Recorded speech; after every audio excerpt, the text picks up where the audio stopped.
Good morning mister லேடிமர். ஒரு ராத்திரி high school teacher rig லேடிமர் அவரோட கோவர்க்கர்ஸ் கூட ட்ரிங்க்ஸ் சாப்பிட்டுட்டு இருந்தாரு. அப்போதான் அவரோட ஹார்ட் பிரேக்கிங் டிவோர்ஸ்ல இருந்து மீண்டு வந்தாரு. அப்போ அவ பாக்குறாரு அவரோட எக்ஸ் வைஃப் கிம்பர்லிய ஃபார்க்குள்ள நடந்து வர்றா. ஒரு நிமிஷம் ரிக் இன்னும் ஹோப் இருக்குன்னு நினைச்சிட்டாரு. ஆனா அந்த ஹோப் அப்படியே காலி. எப்போ அவளோட டிவோர்ஸ் லாயரை ஹக் பண்ணிட்டு அவங்க ஃப்ரெண்ட்ஸ் மாதிரி இல்லாம ஏதோ அதுக்கு மேலன்னு காட்டினாங்களோ அப்போ இதை பார்த்துட்டு ரிக் உடனே ஷாக் ஆகிட்டாரு. ஹார்ட் பிரேக்கும் கோவமும் சேர்ந்து ஒரு பேஸ்பால் பேட் எடுத்துட்டு பார்க்கிங் லாட்ல புகுந்து லாயர் காரை அடிச்சு நொறுக்கிட்டாரு. ஐயையோ, அதனால போலீஸ் ஆபீசர் அவரை ஸ்பாட்லயே அரெஸ்ட் பண்ணிட்டாங்க. டேய், அடுத்த நாள் ரிக் ஸ்கூலுக்கு எதுவும் நடக்காத மாதிரி போறாரு. ஆனா ஸ்கூல் போர்டு கண்டுக்காம போகல. இந்த சம்பவத்தால அவமானப்பட்டு அவரை பிராண்டில் ஹை டிரான்ஸ்ஃபர் பண்ணிட்டாங்க. அது ஒரு பேய் ஸ்கூல் பிராண்டெக்ஸ்ன்னு சொல்லுவாங்க. அவங்க அவரை பிரின்சிபால் போஸ்ட கொடுத்தாலும் ரிக்கு வேணாம்னு தாங்க நினைச்சான். ஆனா அவனுக்கு வேற வழியே இல்லைங்க. இந்த வேலையை எடுத்தாகணும், இல்லைன்னா எல்லாத்தையும் இழக்க வேண்டியதுதான். ரிக்குக்கு பிராண்டில் ஹை ஸ்கூல்ல முதல் நாளே செமாடி. வந்த உடனே கலாட்டாவில் மாட்டிட்டான்.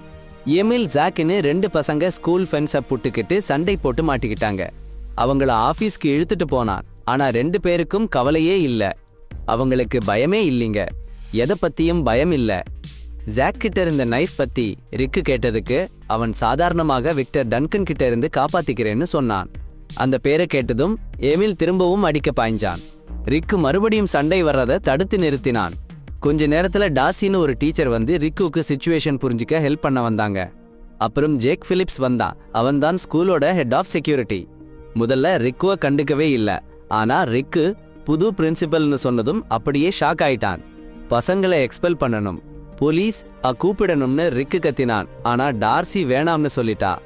லா என்ஃபோர்ஸ்மெண்ட் BRLE பத்தி கண்டுக்கவே மாட்டாங்களாம். உண்மை என்னன்னா இது வேற ஸ்கூல்ல இருந்து எக்ஸ்பெல் பண்ணப்பட்ட பசங்களுக்கான கடைசி இடம். எங்கேயும் போக முடியாத ட்ரபிள் டீன்ஸ் இங்க தான் வருவாங்க. ரிக்கு ஜேக் கூட ஹால்ல வாக் பண்ணும்போது பயங்கரமான உண்மை தெரிஞ்சது. ஸ்ட்ரீட் கேங்ஸ் தான் ஸ்கூலையே ரன் பண்ணுதுங்க. அடங்கப்பா. ஆஹா, அப்போ விக்டர் டன்கன் தான் கில்லாடி வில்லனா, ஒரு ட்ரக் டீலர். அதுவும் சும்மா இல்லைங்க, நிஜமாவே பவர்ஃபுல்லான ஆளு. பயத்தையே ஆயுதமா யூஸ் பண்ணி விக்டர் ரூல் பண்ணிக்கிட்டு இருக்கான். அடக்கடவுளே, ரிக்கு ஷாக்கா இருந்துச்சு. ஆனா ஆச்சரியமா இல்ல. பிரல்லே மாதிரியான ஒரு இடத்துல கிரைம் ஏற்கனவே சிஸ்டத்துல ஒரு பாட்டாச்சே. ஐயோ, ரிக் வந்துட்டாரு. ஆனா லீட் பண்ண ரெடியா இல்ல. ரொம்ப குழப்பத்துல ஒரு மாதிரியா தன்னோட பாஸ்ட்ல இருந்து தப்பிக்க வந்த ஆளு மாதிரி இருந்தாரு. பாவம், எந்த சேஞ்சையும் இன்ஸ்பயர் பண்ணல. ட்ரபுளான கிட்ஸ் கண்ட்ரோல் பண்ணணும். ஆனா அவங்கள விட இவரே ட்ரபுள்ல இருக்காரு போல. லேட்டரா ஜேக் ரிக் ஆபீஸ்ல ஜாப் லிஸ்டிங்ஸ் பார்த்துட்டு இருந்தப்ப பார்த்திருக்காரு. அவருக்கு அங்க இருக்க பிடிக்கலன்னு கிளியரா தெரிஞ்சுது. இந்த ஜோபி அவர் சூஸ் பண்ணல. அதுல இருந்து வெளியே வர்றதுக்கு ஒரு வழியை தேடிக்கிட்டு இருக்காரு. ரிக் மறுக்கல, ஜேக்கும் அதை பெருசா எடுத்துக்கல. ஆனா ஸ்கூல் வெயிட் பண்ணல. ஆர்டூரோன்னு ஒரு ஸ்டூடெண்ட் கதறிக்கிட்டே விக்டரோட கேங் கிட்ட இருந்து காப்பாத்த சொல்லி கெஞ்சிடுறான். அப்போ ஜேக் ஹெல்ப் பண்ண வந்துட்டாரு. ஆனா ரிக் பின்னாடியே நின்னுட்டாரு. ஹாலுல நிழல் உருவங்களை பார்த்து பயந்து போயிட்டாரு. அடுத்த நாள் ரிக் தன்னோட பர்சனல் லைஃப்ல மிச்சம் மீதி இருந்ததை சரி பண்ண ஒரு லாஸ்ட் ட்ரை பண்ணாரு. தன்னோட கிம்பர்லியே பார்க்க போனாரு. தான் இப்போ ஸ்கூல் பிரின்சிபலா இருக்கேன்னு சொன்னாரு. ஆனா அவங்க கத்துக்கிட்டப்ப பிராண்டில் ஹையில அவளோட ரியாக்ஷன் பயங்கர கோல்டா இருந்துச்சு. அந்த மூமெண்ட் நெஞ்ச கிழிச்சுதுங்க. ரிஜெக்ஷன்னால நொந்து போன ரிக் தனக்குத்தானே ஒரு சத்தியம் பண்ணிக்கிட்டான், எல்லாத்தையும் மாத்தி காட்டணும்னு. ஆனா சில நேரம் ரிடம்ஷன் ஒரு சாய்ஸ்ல ஆரம்பிக்கிறது இல்ல, ஒரு ஃபைட்ல ஆரம்பிக்கும். ரூல்ஸ் எல்லாம் காத்துல பறக்க விடப்பட்டு ரெஸ்பெக்ட் கஷ்டப்பட்டு சம்பாதிக்கிற இடத்துல ஒரே ஒரு மனுஷன் தான் கேஸ் ஆர்டர் கொண்டு வர துணிஞ்சாரு. Principal welcome. விக்டர் டன்கனோட ரெக்கார்ட் தோண்ட ஆரம்பிச்சாரு. ஆர்டூரோ ஹெல்ப் பண்ண ட்ரை பண்ணாரு. விக்டரோட கேங் திருப்பி ஆர்டூரோவை வேட்டையாடுறாங்க. ஆனா தேங்க்ஸ் சொல்றதுக்கு பதிலா ஆர்டூரோ பயங்கரமா புஷ் பண்ணான். ரிக்கையும் அந்த ஸ்கூல் முழுசையும் கார்பேஜ்னு திட்டினான். ரிக்கோட பாஸ்ட் பத்தி எல்லாருக்கும் தெரியுங்கிறத ஞாபகப்படுத்தினான். யாரை ரெஸ்பெக்ட் பண்ணலையோ அவங்கள யாரும் ஃபாலோ பண்ண மாட்டாங்க. மேன், நீயும் டம்ப்ல தான் இருக்க சக்கர். பிராண்டல்ல வேர்ட் சீக்கிரமா பரவிடும். சொல்லுறேன் கேளு man. Hey, what about me? What are you talking about? உன்னை பத்தி எல்லாருக்கும் தெரியும். Hey, you are full of kid. You know that. பிராண்டில் ஃபிக்ஸிங் பண்றது இசன்ட். ஸ்கூலை காப்பாத்துறது மட்டும் இல்ல, தன்னையே காப்பாத்திக்க வேண்டிய கட்டாயம். அதான் ஒரு ஃபுல் அசெம்பிளி கூப்பிட்டாரு. ஸ்டூடெண்ட்ஸ் முன்னாடி நின்று எல்லா ரூல்ஸையும் எடுத்து சொல்லிட்டாரு பாருங்க. இனிமே ட்ரக்ஸ் கிடையாது, கேம்பிளிங் கிடையாது, கேங்ஸ், மிரட்டல், கேஆஸ் எதுவுமே கிடையாது. டிசிப்ளின் வரப்போகுது. ரூல்ஸ் எல்லாம் கண்டிப்பா ஃபாலோ பண்ணணும்னு கர்ஜனை பண்ணாரு. ஆனா அங்க இருந்தவங்க எல்லாரும் அவரை பார்த்து சிரிச்சாங்க, லூசர்னு கத்தினாங்க. ஆனா ரிக் அசரல பாஸ். உங்களை பிராண்டில் இருந்து துரத்த முடியாது, என்னைய வேலையை விட்டு தூக்க முடியாது, நாம 2 பேரும் ஒன்னாத்தான் இருக்கணும்னு ஒரு போடு போட்டாரு பாருங்க. விக்டர் டன்கன் சும்மா இருப்பாரா? ரிக் ஒரு சவால் விட்டாரு. செம கான்ஃபிடென்ட்டா கர்வமா மேடைக்கு வந்து ரிக் கிண்டல் பண்ண ஆரம்பிச்சிட்டாரு. அவனோட கேங்கும் சேர்ந்து கத்தினாங்க. கூட்டமே அல்லோகல்லோகப்பட்டது. கேயாஸ் வெடிச்சது. ரிக் மேடையை விட்டு இறங்கி வந்து சண்டையை ஸ்டாப் பண்ண வேண்டியதாயிருச்சு. அந்த கலைபரத்துல விக்டர் எஸ்கேப் ஆவறத ரிக் பார்த்துட்டாரு. பின்னாடியே துரத்தி போனாரு. போய் அவனை அப்படியே ஸ்டாப் பண்ணி ஒரு ட்விஸ்ட் கொடுத்தாரு பாருங்க. விக்டர் இனிமே ஸ்டூடெண்ட் கவுன்சில்ல இருப்பான், இனிமே ட்ரக் பிசினஸ் முடிஞ்சதுன்னு சொன்னாரு. விக்டர் விடுற மாதிரி இல்ல. கத்தி எடுத்து பிராண்டில் தன்னோட ஏரியா ரூல்ஸ் எல்லாம் தான் போடுவேன்னு சொன்னான். ஆனா ரிக் அசரல. அப்படியே கத்திய பிடிச்சிட்டாரு பாருங்க. அடேங்கப்பா, அந்த டேர்னிங் பாயிண்டா? ரிக் சும்மா அதிரடியா இறங்கிட்டாரு பாருங்க. பொண்ணுங்க பாத்ரூம்ல, அதாவது ட்ரக் டீலோட ஃப்ரண்டா இருந்த அந்த இடத்துக்குள்ள தடால்னு நுழைஞ்சு எல்லா பாக்கெட்டையும் டாய்லெட்ல டம்ப் பண்ணிட்டாரு. அப்புறம் அந்த டீலரா இருந்த ட்ரீனா லெஸ்டர் ஸ்ட்ரெயிட்டா கிளாஸ் திருப்பி அனுப்பிட்டாரு. ஆஹா, அடுத்த நாளே டார்சி ரிக் கொஞ்சம் ஈஸப் பண்ண சொன்னாங்க. ரொம்ப புஷ் பண்ணா சிச்சுவேஷன் வேர்ஸ் ஆகிரும்னு பயந்தாங்க பாருங்க. ஆனா நம்ம ரிக் யாரு? பின் வாங்கவே மாட்டேங்கிறாரு. அதுக்கு பதிலா டார்சி புது ஆர்டர்ஸ் போடுறாரு. அட்டெண்டன்ஸ், கிரேட்ஸ் எல்லாத்தையும் ட்ராக் பண்ணுங்கன்னு சொல்றாரு. அடேங்கப்பா, அப்புறம் என்ன பண்ணாருன்னு பாருங்க. பேக்கப் கூட்டிட்டு வந்துட்டாரு. டஃபான மஸ்குலர் மேல் டீச்சர்ஸ் குரூப் ஒரு செக்யூரிட்டி டீமை ஹையர் பண்ணாங்க. யாரு லீட் பண்றதுன்னா ஜேக் தாங்க. அந்த நியூ டீம் சும்மா மின்னல் வேகத்துல வேலை செய்ய ஆரம்பிச்சிட்டாங்க. ஹால்ஸ் எல்லாத்தையும் ஸ்வீப் பண்ணி 4 ஸ்டூடெண்ட்ஸ் கிளாஸ் திருப்ப அனுப்புறாங்க. லாக்கர் எல்லாம் சர்ச் பண்ணி வெப்பன்ஸ், ட்ரக்ஸ், சிகரெட்ஸ் எல்லாத்தையும் கான்ஃபிஸ்கேட் பண்ணிட்டாங்க. அடேயப்பா, ஜோஜோன்னு ஒரு புள்ளி ஸ்லிப் ஆக ட்ரை பண்ணப்போ ரிக் சும்மா விடல. பர்சனலி கிராப் பண்ணி ட்ராக் பண்ணி கிளாஸ்ல தள்ளிட்டாரு. ஆனா எல்லாரும் ரிக் சப்போர்ட் பண்ணல. சில டீச்சர்ஸ் அவர் பண்றது பிடிக்கலை. ஹிலரி அரோஸ்கோன்னு ஒரு ஹிஸ்டரி டீச்சர் ரிக் ஜோஜோவோட ரூம்குள்ள ஸ்டாம் பண்ணி வந்தப்போ ரொம்ப ஃபியூரியஸ் ஆகிட்டாங்களாம். ஆஹா, மீன்வைல் விக்டர் திருப்பி வந்துட்டாரு. ஒரு வார்னிங் த்ரோ பண்ணி ரிக் மிரட்டுறாரு. இதெல்லாம் ஸ்டாப் பண்ணலைன்னா கான்சிக்வன்சஸ் இருக்கும்னு சொல்றாரு. என்ன ஆக போகுதோ? கலங்காம நின்னான், பயமே இல்ல. நான் நினைச்சா எப்ப வேணா உன்னை தூக்கி வீசிடுவேன். மனுஷா, உனக்கு அதுதான் வேணுமா? என்ன டச் பண்ண பாத்தியா? அவ்வளோதான். உன் கையை வெட்டிட்டேன். என்கிட்ட இன்னொன்னு இருக்கு பாரு. உனக்கு நீயே ஒரு ஹெல்ப் பண்ணிக்கோ, சரியா? அடுத்த நாள் ரிக் டீச்சர்ஸ் கிட்ட பயங்கரமா மாட்டிக்கிட்டான். அவங்க செம காண்டாயிட்டாங்க. அவன் புதுசா ஒரு ரூல் போட்டான் பாருங்க. எல்லா ஸ்டூடெண்ட்ஸையும் ரொம்ப ட்ரபிள் தர பசங்களை கூட கிளாஸுக்கு வர சொன்னான். செம கலைபரம் ஆகிடுச்சு. டீச்சர்ஸ் ரொம்ப நாளா அவங்க பாட்டுக்கு இருந்தாங்க. ஏன்னா ஸ்கூல் அமைதியா போகணும்னு நினைச்சாங்க. இப்ப டிசிப்ளின் வந்ததால அதே பசங்க கிளாஸ்ல கலாட்டா பண்ணி படிக்கணும்னு ஆசைப்படுறவங்கள டிஸ்டர்ப் பண்றாங்க. டீச்சர்ஸ் எல்லாரும் ரிக் மேல கை நீட்டினாங்க. எல்லாத்துக்கும் காரணம் நீதான்னு சொன்னாங்க. ஆனா ரிக் அசரல. யாருக்கு சொல்லி கொடுக்கலாம், யாருக்கு வேணாம்னு நீங்க முடிவு பண்ண முடியாது. எல்லா ஸ்டூடெண்ட்ஸ்க்கும் சொல்லி கொடுக்கணும்னு ஞாபகப்படுத்தினான். டஃபானவங்களை இக்னோர் பண்ணா அவங்கள கைவிட்ட ஸ்கூல்ஸ் மாதிரி நீங்களும் ஆகிடுவீங்கன்னு சொன்னான். அந்த டெலிங்குவன்ஸுங்களை விடுறதா இல்லைன்னு ரிக் தெளிவா சொல்லிட்டான். ஐயோ, பெரிய பாரமா இருந்துச்சுங்க. அதுதாங்க பிராண்டில் ஓட முக்கியமான ஆணிவேர். ஆனா அந்த ஸ்டாஃப்களுக்கு மட்டும் கொஞ்சம் தெம்பு வந்து ஒன்று சேர்ந்து வேலை செஞ்சாங்கன்னா அந்த ஸ்கூலையே மாற்றி வேற லெவலுக்கு கொண்டு போயிடலாம். ஒவ்வொரு ஸ்டூடெண்ட்டும் ஒரு நல்ல வாய்ப்பு கிடைக்கும். அப்புறம் ரிக் ட்ரீனாவை பார்க்க போனாரு. அவதாங்க அந்த ட்ரக் ஆப்ரேஷன்லாம் பண்ணி ஸ்கூலை விட்டே போயிட்டாங்களே. ஆனா ரிக் அவளோட அப்பார்ட்மெண்ட் போனப்ப அங்க ஒரு பெரிய ட்விஸ்ட். ட்ரீனா ஒரு சின்ன குழந்தைக்கு அம்மாவா இருந்திருக்கா. எவ்வளோ கஷ்டம் இருந்தாலும் அவ செம்ம ஸ்மார்ட். மார்க் எல்லாம் வேற லெவல்ல எடுப்பாளாம்.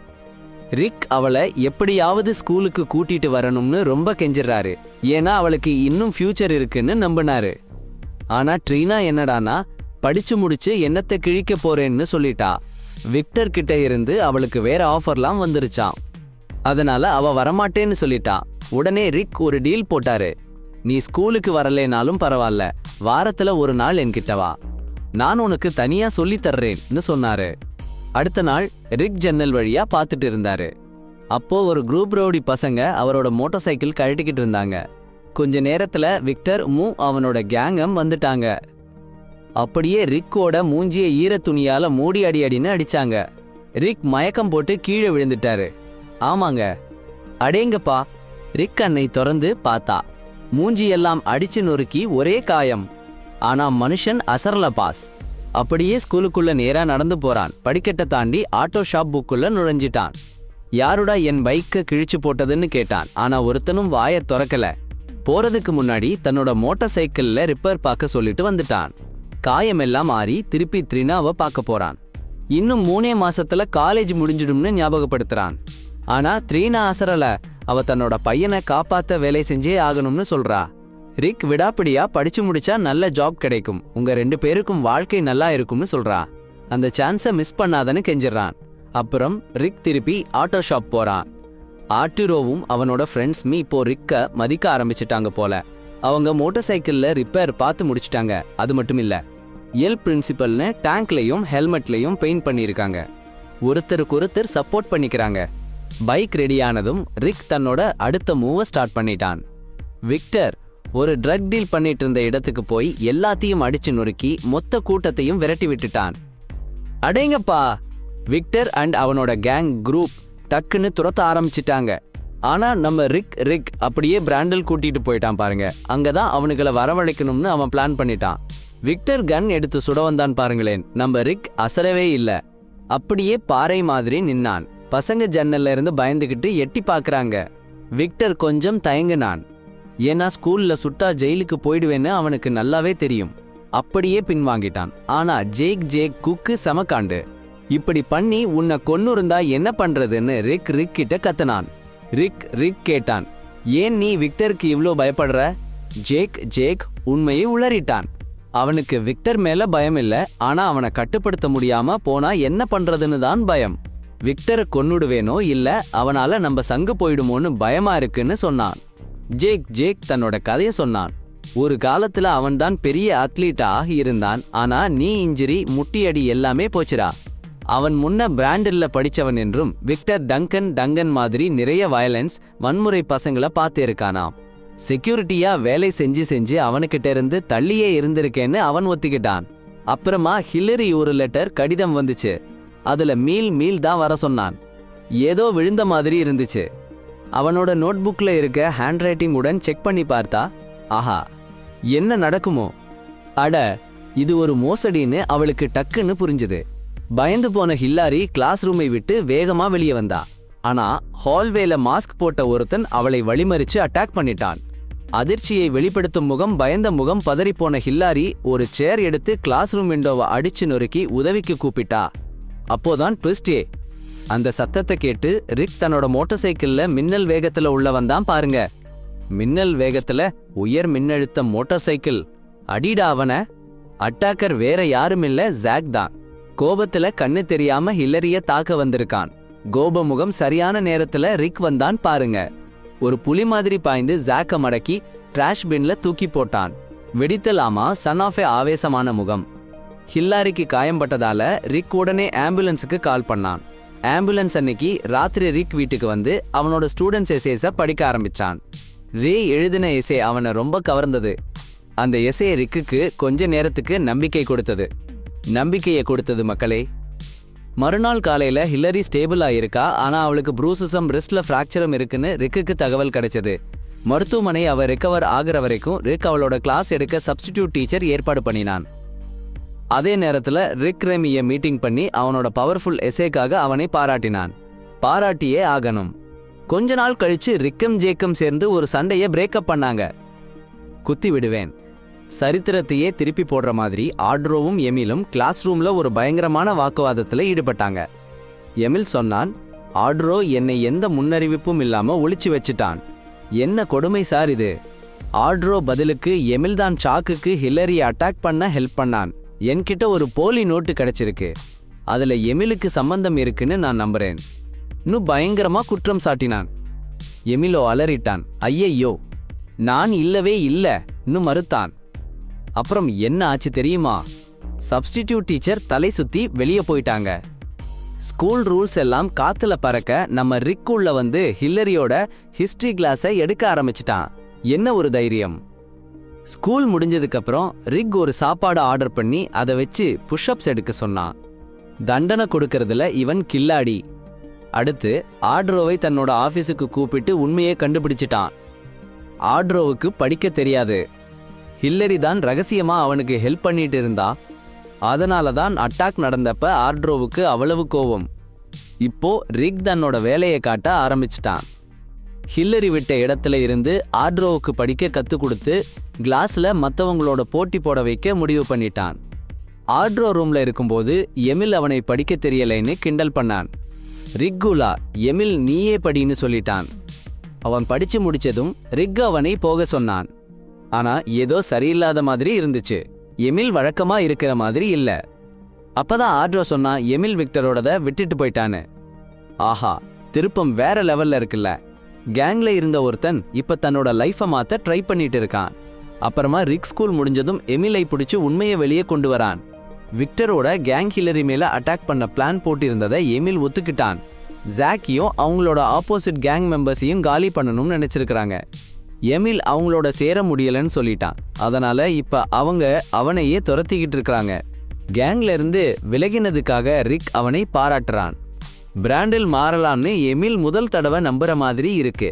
ஆனா விக்டர் பார்த்துட்டு இருக்கான்னு யாருக்கும் தெரியல. அன்னிக்கு ராத்திரி ரிக் ஹில்லரி வீட்டுக்கு போறான். ஆர்டியூரோக்காக புக்ஸ் எடுக்கவும் சாரி சொல்லவும் வந்தான். ஆனா ரிக் தன்னை காப்பாத்தினதுக்காக ஹில்லரி ரொம்ப சந்தோஷமா இருந்தா. அதனால டின்னர் சாப்பிட்டு போக கூப்பிடுறா. இன்னொரு பக்கம் விக்டர் ஸ்கூல்ல தன்னோட கண்ட்ரோலை இறுக்கிட்டான். கேங்க கைவிட்டதுக்கு பனிஷ்மெண்டா எமைல் அடிச்சு ரூஃப்டாப்ல இருந்து தூக்கி எறிஞ்சிட்டாங்க. எல்லாரும் பாக்குற மாதிரி தலைகீழா தொங்க விட்டுட்டாங்க. அது ஒரு மெசேஜ், ரிக்குக்கு ஒரு வார்னிங்.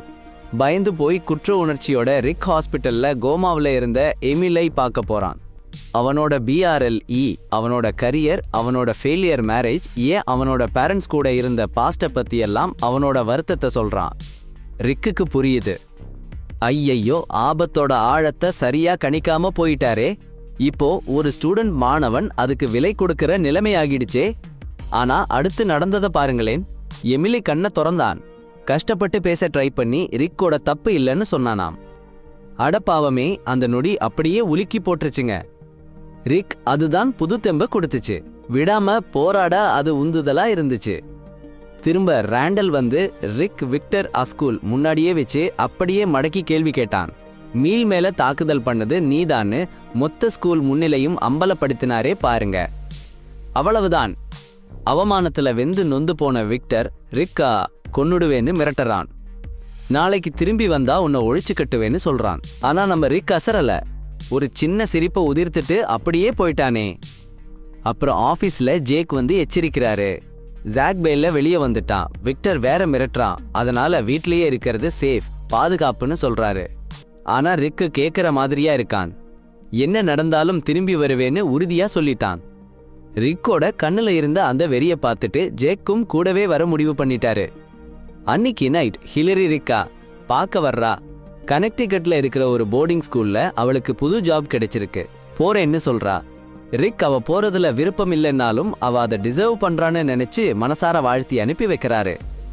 மறுநாள் ரிக் ஒன்னும் நடக்காத மாதிரி பிஆர்எல்இ வந்துட்டாரு. ஆனா ஏதோ ஒன்னு மாறி இருந்தது. அவன் வரும்போது ஆத்தாடி, என்ன நடக்க போகுதோ. நடந்து போறான் ஹாலுங்கள. ஸ்டூடெண்ட்ஸ் எல்லாம் அப்படியே வாய பொலந்து பாக்குறாங்க. பயத்துல இல்லீங்க, ஆனா ஒரு பயங்கரமான ரெஸ்பெக்டோட. ஹில்லாரி இன்னும் வரல. அவ பொசிஷன் காலியா இருக்கு. ஆனா நம்ம ரிக் ஒரு யோசனையும் இல்லாம அவளோட ஹிஸ்டரி கிளாஸ் எடுத்துட்டு இருக்காரு. வேற எங்கேயோ நம்ம ட்ரீனா ஸ்கூலுக்கு திரும்ப வர முடிவு பண்ணிட்டா. அடேங்கப்பா, இத கேட்ட உடனே ரிக் முகத்துல ஒரு சந்தோஷம் வந்துருச்சு பாருங்க. அப்புறமா சாயங்காலமா ரிக் நம்ம ஆர்டூரோக்கு ரீடிங் பண்ண ஹெல்ப் பண்ணிட்டு இருந்தான். அப்போ திடீர்னு ஹிலாரி ஒரு வார்னிங்கோட திரும்பி வர்றா. என்ன சொல்றான்னா, ஸ்கூல் கேட் கிட்ட கொஞ்சம் ஸ்டூடெண்ட்ஸ் ரொம்ப சந்தேகமா ஆக்ட் பண்ணிட்டு இருந்தாங்களாம். ஏதோ தப்பா இருக்குன்னு ரிக் சொல்றான். உடனே 2 பேரையும் கிளம்ப சொல்றான். ஹிலாரி கிளம்பிட்டா. ஆனா நம்ம ஆர்டூரோ அவளோட கார் கிட்ட போறான். ஆனா வீட்டுக்கு போகாம அப்படியே ஸ்லிப் ஆகி பில்டிங் உள்ள போயிட்டான். அதே டைம்ல ஜாக் பெயில்ல ரிலீஸ் ஆகி ஸ்னிக்கி ஆகி ஸ்கூலுக்குள்ள வந்துட்டான். அப்போ விக்டரும் அவனோட கேங்கும் வந்துட்டாங்க. ரிக் ஹெல்ப்புக்கு கால் பண்ண ட்ரை பண்றான். ஆனா ஃபோன் லைனே இல்ல. கட். அடுத்து ஒரு டென்ஷனான சேசிங் ஸ்கூல் ஹால்ல நடக்குது. விக்டர்ஸ் கேங் வேட்டையாடுறாங்க. ரிக்கும் ஜேக்கும் டார்கெட் ஆகுறாங்க. ஜேக் டோரை செக்யூர் பண்ண பார்க்கும்போது அவன் நேரா ஒரு ஆம்புஷ்ல மாட்டிக்கிட்டான். விக்டர்ஸ் ஆளுங்க அவனை அப்படியே ஓவர் பவர் பண்ணி ஸ்டோரேஜ்ல லாக் பண்ணிட்டாங்க. அட கொடூரமே. சரி, இதோ உங்களுக்கான தமிழ் டெக்ஸ்ட். ரூம். அதே நேரம் ரிக் ஒரு பொண்ணுங்க பாத்ரூம்ல ஒரு பேஸ்பால் பேட்டை இறுக்கி பிடிச்சிக்கிட்டு ஒளிஞ்சிட்டு இருந்தான். ஆனா ரொம்ப லேட் ஆகிடுச்சு. விக்டர் அவன் கேங் ஏற்கனவே அவனை கண்டுபிடிச்சிட்டாங்க. டேஞ்சரை உணர்ந்த ஜேக் ஜன்னலை அடிச்சு நொறுக்கி எஸ்கேப் ஆகிட்டான். ரிக் டைம் இல்லைன்னு தெரிஞ்சு. Morning mister Lattimore. ஹால்ல ஒரு டென்ஷனான சேசிங் அப்புறம் விக்டர் ஜோஜோவும் கடைசியா ரிக்கா கார்னர் பண்ணிட்டாங்க. விக்டர் ஒரு கன் அவன் தலையில வச்சு ஜோஜோவை ட்ரிகரை புல் பண்ண சொன்னான். அதே நேரம் ஜேக் இப்ப ஃப்ரீ ஆகிட்டான். விக்டரோட பெரிய ஆள் கூட ஒரு கொடூரமான ஃபைட்ல மாட்டிக்கிட்டான். உள்ள ஜோஜோ உறைஞ்சு போயிட்டான். அவனால அதை பண்ண முடியல. விக்டர் கத்தி ஆக்ஷன் எடுக்க சொன்னான். அதை பார்த்த ரிக் ஒரு மொமெண்ட்ல அவனை ரீச் பண்ணி அவங்க எல்லாரையும் அழிவுக்கு கூட்டிட்டு போற ஒருத்தனை ஃபாலோ பண்றதை ஸ்டாப் பண்ண சொன்னான். கில்டியால ரொம்ப ஓவர்வெல்ம் ஆகிட்டான். ஸ்பெஷலா எமில் என்ன நடந்துச்சுன்னு. ஜோஜோ கடைசியா தன்னோட சைலன்ஸை உடைச்சான். அவன் முடிஞ்சிச்சுன்னு சொன்னான். ரிக்கை எலிமினேட் பண்ணா போலீஸ் வந்துடுவாங்கன்னு விக்டர்கி வார்னிங் கொடுத்தான். என்னோட டிரான்ஸ்லேஷன் உங்களுக்கு யூஸ்ஃபுல்லா இருந்திருக்கும்னு நினைக்கிறேன். எல்லோரும் ஜெயில்ல. விக்டர் கவலையே இல்ல. ஆத்திரத்துல கண்ணு மறைஞ்சு ஜோஜோ மேல கண்ணை திருப்பி சுட்டான் பாருங்க. ஜோஜோ அவ்வளோதான், ஸ்பாட் அவுட். கன் வெடிச்ச சத்தம் ஸ்கூல் முழுக்க எதிரொலிக்குது. விக்டரோட ஹெஞ்ச்மேன் ஜேக் கூட சண்டை போட்டுக்கிட்டே ரிக் முடிஞ்சிட்டான்னு சொல்லறான். ஆனா ஜேக் விடுவானா? ஒரு தள்ளுனான் பாருங்க. ஒருத்தன் மாடி பால்கனில இருந்து அப்படியே கீழே விழுந்துட்டான். டமாரர். ஹால்வேல விக்டர் ரிக் முடிக்க பார்க்குற நேரத்தில் ஆர்டூரோ எங்கிருந்தோ வந்து பேஸ்பால் பேட்டை எடுத்து விக்டர் மண்டையில் ஓங்கி ஒரு போடு போட்டான் பாருங்க. விக்டர் அப்படியே ஆடி போயிட்டான். அதுதான் சான்ஸ்னு ரிக் உள்ள வந்துட்டான். ஸ்கூல் நடுவில் பயங்கர சண்டை. ஒரே அடிதடி, கும்மாங்கத்து. ஆஹா, அவ்வளவுதான், அந்த கேங் முடிஞ்சுது. ஜேக் ரிக் ஹெல்ப் பண்ண ஓடி வரான். ஜாக் தடுத்துட்டான். இருந்தாலும் ஜேக் சும்மா விடுவானா? அவன் ட்ரைனிங் எடுத்தவன், எக்ஸ்பீரியன்ஸ் இருக்கிறவன். ஜாக் ஈஸியா போட்டு தள்ளிட்டான். இன்னொரு பக்கம் ரிக்கும் விக்டரும் பயங்கரமான சண்டை. ஆஹா ஆஹா, ஆரம்பத்திலேயே வேற லெவல் ஹிட்ஸ். அடியே இடியேன்னு ரிக்கை நொறுக்கிட்டாரு. ஆனா ரிக் விடுற மாதிரி இல்ல. விடாமுயற்சியோட ஒரு வெறியோட திருப்பி அடிச்சாரு பாருங்க. அடிமேல அடி. கடைசியில விக்டரை தூக்கி ஸ்கூலோட ஃப்ரண்ட் டோர் வழியா வெளியே எகிர வச்சிட்டாரு. யோ. விக்டரோட டிஃபீட்டை பார்த்த ஸ்கூலே ஷாக் ஆகி நின்னுடுச்சு. ஒரு காலத்துல விக்டர் கண்டு பயந்த பசங்களாம் சிலை மாதிரி உறைஞ்சு போயிட்டாங்க. சில பேரு ரிக்குக்கு சேர் பண்ண ஆரம்பிச்சிட்டாங்க. அடேங்கப்பா. விக்டரோட கேங்கா தலைவன் இல்லாம அப்படியே ஷேக் ஆகி பவர் இல்லாம நின்னுட்டாங்க. டென்ஷன் எகிரி சின்ன சின்ன ஃபைட்ஸ் வெடிக்க ஆரம்பிச்சிருச்சு. அப்ப ரிக் கம்பீரமா நின்னு நோ மோர்னு கத்தினாரு பாருங்க. அவ்வளோதான், கலேபரம் கம்ப்ளீட்டா ஸ்டாப். கொஞ்ச நேரத்துல போலீஸ் வந்து விக்டரை கஸ்டடியில எடுத்துட்டு போயிட்டாங்க. அப்போ ஒரு பையன் ரிக்கு கலாய்க்க ட்ரை பண்ணான். ஆனா ஆர்டூரோ உள்ள வந்து ரிக்குக்காக சப்போர்ட் பண்ணி அவனை பிரின்சிபல்னு சொன்னான். அடேங்கப்பா. ரிக் சிரிச்சான். கூட்டத்தை பார்த்து ஒரு நாட் பண்ணி கன்ஃபார்ம் பண்ணிட்டான். அவ்வளோதான், எதுவுமே பேசாம அவனோட